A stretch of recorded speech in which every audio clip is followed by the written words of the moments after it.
দাড়ি টুপি এবং হিজাবের প্রতি এক ধরনের বৈষম্য চলছে।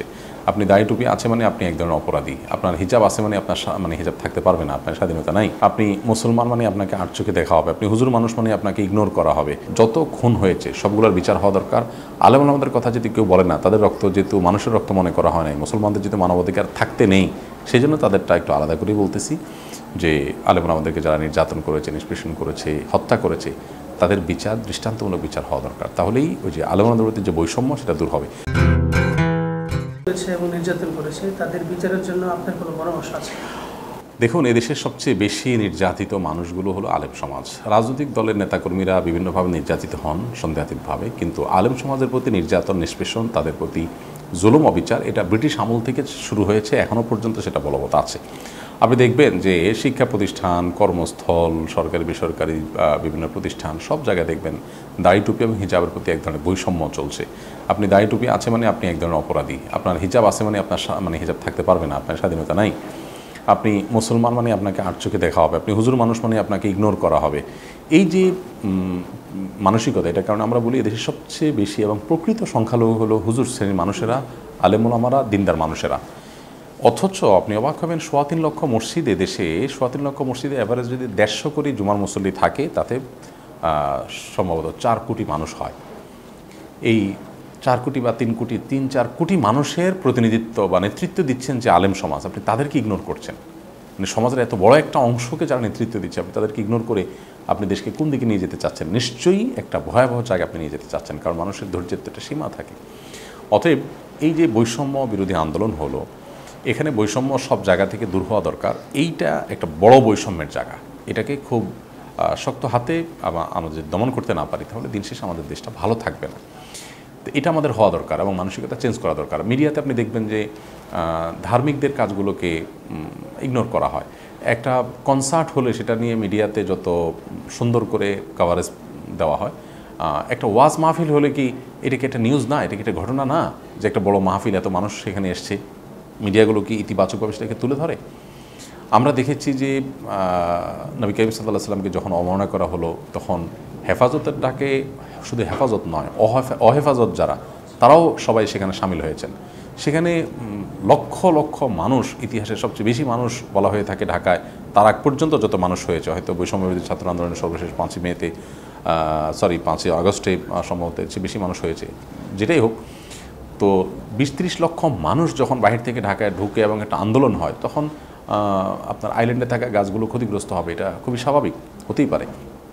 কিন্তু সেইটাকে আমরা দেখেছি এক শ্রেণীর মিডিয়া, একেবারে বেশ পরিচিত মিডিয়াগুলো, পত্রিকা, টেলিভিশন চ্যানেলগুলো, তারা এমনভাবে দেখানো হয়েছে যে মানুষ মরে সাফ হয়ে গেছে, মানুষ হত্যা করা হয়েছে, সেটা নিয়ে তাদের কোনো চিন্তা ভাবনা নেই। তারা গাছ নিয়ে কান্নাকাটি করতে করতে শেষ, যে হ্যাঁ গাছ নিধন করছে হেফাজত কর্মীরা, তারা ধ্বংসযজ্ঞ চালাইছে, ত্রাস করছে, হানতান। এ হলো আমাদের মিডিয়াগুলোর বৈষম্য। দেখেন, এই যে বৈষম্যবিরোধী ছাত্র আন্দোলন হলো, এই সময় তো বহু গাছপালা ক্ষতিগ্রস্ত হয়েছে, এইটার ব্যাপারে কিন্তু তারা ওই কথাটা বলেনি। তার মানে কি হলো, যে হুজুর হলে তাদেরকে মানুষ হিসেবে দেখে না। এই যে একটা বৈষম্য, এটা দূর হওয়া দরকার। এটা দূরের জন্য প্রত্যেককে কাজ করা দরকার।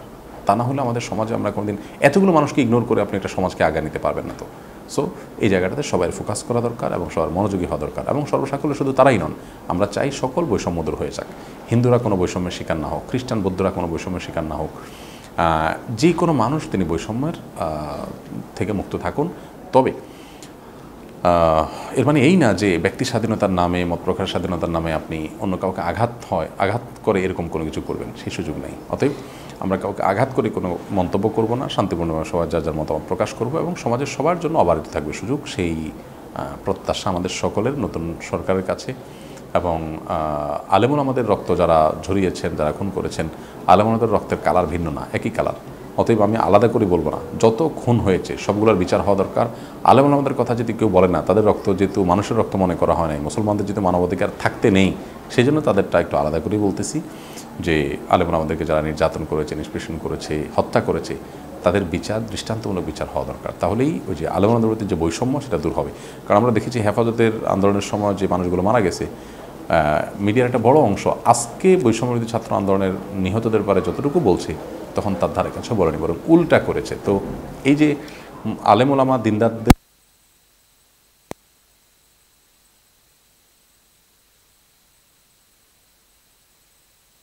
দৃষ্টান্তমূলক শাস্তি হওয়া দরকার। বর্তমান যারা বৈষম্য বিরোধী ছাত্র আন্দোলনে যারা নেতৃত্ব দিচ্ছেন তাদের প্রতি আপনার পরামর্শ আছে কিনা? মিডিয়াতে দেখেছি যে বিভিন্ন মিডিয়া, আমি কোনো নাম নিচ্ছি না, বড় বড় মিডিয়া, বাংলাদেশের সবচেয়ে বেশি ত্রাণ তহবিল আপনারা করেছেন, আসন্না ফাউন্ডেশন করেছে আপনার নেতৃত্বে। আমরা দেখেছি যে ওনারা আপনাদের কোনো নিউজ তারা কভার করে নেয় এবং এটি নিয়ে সামাজিকভাবে ব্যাপক সমালোচনা করছে মানুষজন। এই বিষয়ে আপনার মতামত জানতে চাই। বৈষম্য বিরোধী ছাত্র আন্দোলনের যে সমস্ত সমন্বয়ক এবং নেতৃবৃন্দ আছেন তাদের প্রতি আমাদের উদাত্ত আহ্বান থাকবে, এদেশের মানুষের স্বপ্ন ভঙ্গ হয়েছে অনেক দিন ধরেই। 50 বছর অধিক সময় স্বাধীনতার পর থেকে আজও পর্যন্ত কোনো সরকার এদেশের মানুষের নিরাপদ পানি, সুপেয় পানির ব্যবস্থা করতে পারেনি। যে নিশ্চিন্ত আমি যে কোনো পানি, যে কোনো ড্রিঙ্কিং ওয়াটার আমি পান করব, বাসা বাড়িতে নিরাপদ পানি পান করব, এই পানিটুকুর ব্যবস্থা তারা করতে পারেনি। নিরাপদ খাবারের ব্যবস্থা তারা করতে পারেনি। অপশাসন, দুর্নীতি যে কোন পর্যায়ে গেছে সেটা বলার অপেক্ষা রাখে না। আমি এই বৈষম্যবিরোধী ছাত্র আন্দোলন সমন্বয়কদের কাছে আমার অনুরোধ থাকবে, তারা যেন তাদের কাজটা অনেক কঠিন, অনেক কাজ, অনেক দায়িত্বের বোঝা তাদের মাথার উপরে, অনেক জঞ্জাল রেখে গেছে, এই এত বছরের জঞ্জাল, তাদের সময় লাগবে। কিন্তু আমি তাদেরকে বলবো যে প্রথমত জনগণ তাদের সাথে আছে, আল্লাহ তাআলা মাজলুমের সাথে থাকে, তারা জুলুমের শিকার যারা তাদের পক্ষে দাঁড়িয়েছেন, ইনশাআল্লাহ আল্লাহ তাআলা সাহায্য তাদের প্রতি আছে। তারা যেন মানুষ পেছনের যে দুঃসহ স্মৃতি সেটাতে যেন মানুষ আবার ফিরে না যায়, সেদিকটা তারা যেন খেয়াল রাখেন। মানুষ যেন আবার না বলে যে এটাও তো সে আগের মতোই হয়ে গেল, এমনটি যেন না হয়। এখানে সংখ্যাগরিষ্ঠ মানুষ তাদের চিন্তাধারা, তাদের আদর্শ, তাদের মূল্যবোধ পরিপন্থী কোনো বিষয় চাপিয়ে দেওয়ার জন্য না হয়। আমরা ইতিমধ্যে দেখেছি অনেকেই সেটা চেষ্টা করছেন। এটা যদি করতে যাওয়া হয় তাহলে সেক্ষেত্রে সমাজ আবার অস্থির হয়ে উঠবে এবং এটা অবিচারও হবে ওঠে। সমাজের সবচেয়ে বেশি সংখ্যক মানুষের চিন্তা মূল্যবোধকে আপনি যদি বৃদ্ধাঙ্গুলি দেখিয়ে সম্পূর্ণ সমাজের সাথে ইরিলেভেন্ট বিষয়গুলোকে, পশ্চিমা সংস্কৃতির বিষয়গুলোকে এখানে এসে আপনি পুশ করার চেষ্টা করেন, তাহলে কোনোদিন সেটা সফল হবে না এবং আপনাদের পুরো প্রচেষ্টা ব্যর্থ হয়ে যাবে। এই জিনিসটা তাদেরকে বলবো আমরা সতর্ক থাকতে। সেই সাথে সংখ্যালঘুদের ব্যাপারে ওলামা একরাম খুবই দায়িত্বশীল আছেন এদেশে। এই জন্য এদেশে কখনো আমাদের আশেপাশে ভারত, বার্মা, চায়না যে সমস্ত ধর্মীয় দাঙ্গা বা নিষ্পেষণ হয়েছে, বাংলাদেশে সেই লেভেলের কখনো কোনো ঘটনা ঘটেনি। ছোটোখাটো বিচ্ছিন্ন ঘটনা ঘটেছে যেগুলো রাজনৈতিক। তো ওলামা একরাম সচেতন আছেন। তারপরও সংখ্যালঘুদের নিরাপত্তার জন্য ওলামা একরামদেরকে নিয়ে আরও বেশি কাজ করার সুযোগ আছে। ওলামা একরাম মসজিদ, 3.25 লক্ষ মসজিদ চাইলে দেশে অনেক কিছু করতে পারে। অতএব সেটার জন্য তাদেরকে বিশেষভাবে মনোযোগী হতে বলবো। দুর্নীতি একেবারে জিরো টলারেন্সে নিয়ে আসতে হবে। খাদ্যে ভেজালের ব্যাপারে আমার বিশেষ গুরুত্ব আছে। খাদ্য, পানীয়, ঔষধ, এই তিনটাতে ভেজাল, এটা যারা করে তাদের ব্যাপারে জিরো টলারেন্স নীতিতে আসতে হবে। কারণ আমাদের দেশে এত ক্যান্সারের পেশেন্ট, এত হার্টের পেশেন্ট, এত কিডনির পেশেন্ট, কিডনি ডায়ালিসিসের মেশিনগুলো স্লট খালি পাওয়া যায় না, ভয়ঙ্কর একটা অবস্থা বিরাজ করছে খাদ্য থেকে এগুলো, ওষুধ থেকে এগুলো। অতএব নিরাপদ খাদ্য, পানীয় এবং ওষুধের উপরে জিরো টলারেন্সে তাদের থাকতে হবে এবং প্রয়োজনে এখানে কড়া আইন করে মৃত্যুদণ্ড পর্যন্ত রাখা যেতে পারে, যে মানুষকে হত্যার দায় এদের উপর চাপানো যেতে পারে যারা এই সমস্ত আপনার অনিরাপদ খাদ্য সরবরাহ করছেন এবং অসাধুতা অবলম্বন করছেন। এই কাজগুলোকে তারা প্রায়োরিটি করতে পারেন। যদিও তাদের কাজ অনেক, সবাই পরামর্শ দিবে তাদেরকে, তবে আমার কাছে মনে হয়েছে এই কাজগুলো আমাদের দরকার এই মুহূর্তে অনেক বেশি। আল্লাহ তাআলা তাদেরকে সাহায্য করুক। দেখুন, আসন্না ফাউন্ডেশন কাজ করে যায় আল্লাহকে সন্তুষ্ট করবার জন্য। আমাদের যেটুকু প্রচারণা আমরা নিজেরা করি এর বেশিরভাগই আমরা করে থাকি আমাদের ডোনারদের কাছে জবাবদিহিতার জায়গা থেকে। যেহেতু সোশ্যাল মিডিয়া থেকে আমাদের ডোনাররা আমাদের সাথে এঙ্গেজ হয়েছেন, অতএব আমরা তাদের ডোনেশন নিয়ে কি করেছি সেটা তাদেরকে জবাবদিহি করি আমরা সোশ্যাল মিডিয়ায়, তাদের সেগুলো তথ্য উপাত্ত দিয়ে। এর বাইরে মূলধারার মিডিয়াগুলো, টেলিভিশন চ্যানেল বলেন, পত্রপত্রিকা বলেন, অনেকে আমাদের বিভিন্ন কার্যক্রমকে স্বপ্ননোদিত হয়ে প্রচার করছেন। আমরা তাদের প্রতি খুবই কৃতজ্ঞ। আর যারা প্রচার করছেন না, আমরা আসলে তাদের ব্যাপারে কোনো অভিযোগ নাই, কারণ তারা প্রচার করা বা না করাতে আমাদের আসলে কিছু আসে বা যায় না। কারণ আমরা কারোর কাছ থেকে বাহবা পাওয়ার জন্য, কারো স্বীকৃতির জন্য কাজ করছি না। আমাদেরকে ইসলাম শিখিয়েছে আমরা ভালো কাজ করব আল্লাহর কাছ থেকে বিনিময় পাওয়ার আশায়। কেউ স্বীকৃতি দেখ বা না দেখ, আমাদের কাজ আমরা করেই যাবো ইনশাআল্লাহ। বিধায় এটা নিয়ে আমাদের বিশেষ কোনো মনোযোগ নেই যে কে আমাদের নিয়ে নিউজ করলো বা করলো না।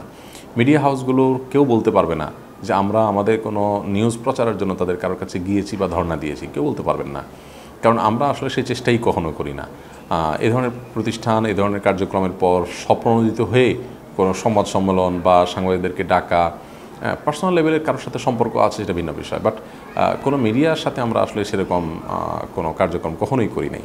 অতএব যে সমস্ত মিডিয়াগুলো বৈষম্যের চোখে দেখছেন এই ক্ষেত্রে, নৈতিকভাবে তারা যে অন্যায় করছেন সেটা তো বলাই বাহুল্য।